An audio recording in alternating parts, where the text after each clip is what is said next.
y a 10 ans, la Suzuki Hayabusa, c'était la moto la plus puissante du marché. Rattrapée par ses concurrents depuis, Suzuki reprend le combat.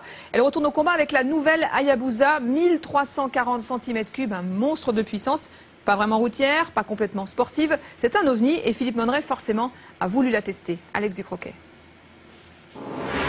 En 1999, Suzuki lance sur le marché un missile qui roule à plus de 300 km/h, la GSX-R Hayabusa. Près de 10 ans plus tard, le faucon japonais revient avec un nouveau look et de nouvelles performances à couper le souffle.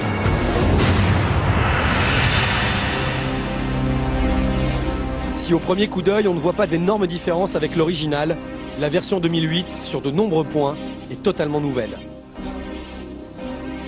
Alors nouvelle déjà sur le plan de la partie cycle avec un nouveau châssis en aluminium, des nouvelles suspensions et puis aussi on l'a redessiné pour avoir un meilleur aérodynamisme.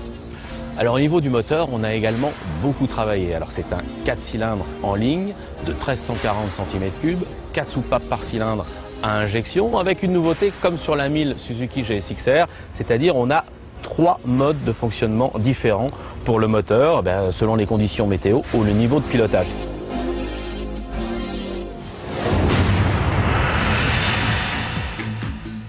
Suzuki a classé la Hayabusa dans la catégorie des routières. Il n'empêche, une fois au guidon, on retrouve les sensations d'une sportive. Au niveau de la position de conduite, on est pratiquement sur une moto sportive. Un peu bas sur les fesses, justement pour pas être trop sur les bras, c'est ce qu'ils ont essayé de faire, mais c'est assez sympa.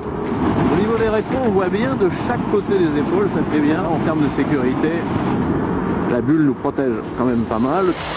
Alors elle paraît énorme cette machine quand on la regarde, mais elle ne fait que 220 kg en fin de compte, ce qui est relativement léger pour une machine de 1340 cm3. Et dès que ça roule, elle est excessivement maniable. C'est là-dessus qu'on a beaucoup progressé. Au niveau des suspensions, elle absorbe parfaitement les impuretés de la route et elle est très très confortable.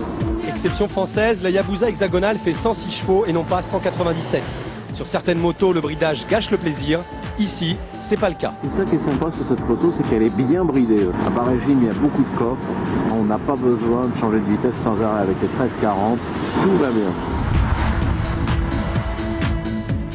Une aura incomparable, un moteur sans équivalent. La Hayabusa 2008 reste un ovni sur le marché de la moto. Une question cependant, que faire d'un tel monstre sur les routes de France ?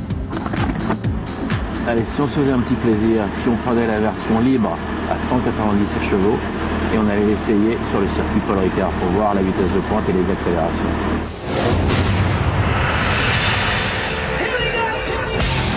Changement de décor, nous sommes sur le circuit du Castellet. Changement de moto, Philippe Monneret chevauche la version libre et ses 197 chevaux. Pour la petite histoire, la Hayabusa était l'avion de chasse de l'armée japonaise.